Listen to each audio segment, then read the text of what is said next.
നമസ്തേ പ്രിയമുള്ള പ്രേക്ഷകരെ, നാം ഇവിടെ ചർച്ച ചെയ്യുന്നു ശ്രീ മേൽപ്പത്തൂർ നാരായണ ഭട്ടപാദനാൽ വിരചിതമായ നാരായണീയത്തിലെ ഹിരണ്യാക്ഷവധവും ഭൂദേവി മോചനവുമെന്ന 13-ാം ദശകത്തിലെ 3-ാമത്തെ ശ്ലോകം. പ്രിയമുള്ള പ്രേക്ഷകർ, ശ്ലോകം ശ്രദ്ധിക്കുക.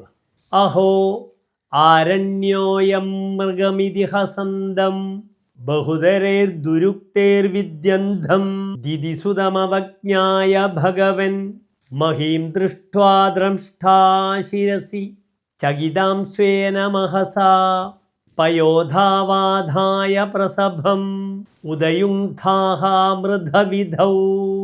ഇനി ഈ ശ്ലോകത്തിൻ്റെ പദച്ഛേദമാണ് നാം ചർച്ച ചെയ്യുന്നത്.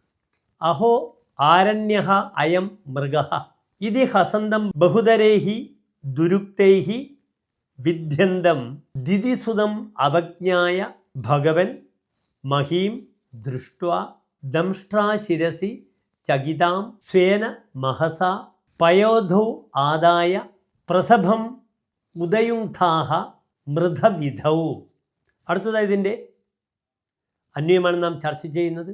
അഹോ ഭഗവൻ അയം ആരണ്യഃ മൃഗഃ ഇതി ഹസന്തം ബഹുതരൈഹി ദുരുക്തൈഹി വിദ്യന്തം ദിദിസുതം അവജ്ഞായ ദംഷ്ട്രാശിരസി ചകിതാം മഹീം ദൃഷ്ട്വാ സ്വേന മഹസാ താം പയോധൗ ആദായ പ്രസഭം മൃഗവിധൗ ഉദയുങ്ധാഹ.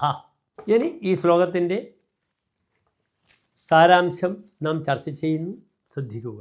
ഇത് കാട്ടുമൃഗമാണല്ലോ എന്ന് പരിഹസിക്കുകയും പലതരം ചീത്തവാക്കുകളാൽ തന്നെ വേദനിപ്പിക്കുന്ന ആ ദാനവ രാജാവിനെ, ഹിരണ്യാക്ഷനെ അവഗണിച്ചുകൊണ്ട് ഭഗവൻ അങ്ങ് തൻ്റെ ദംഷ്ട്രാഗ്രത്തിലിരുന്ന് പേടിച്ച് വിറക്കുന്ന ഭൂമിദേവിയെ സ്വപ്രഭാവത്താൽ ജലത്തിൽ ഉറപ്പിക്കുകയും ഉടൻ തന്നെ യുദ്ധസന്നദ്ധനാവുകയും ചെയ്തു എന്ന് സാരം.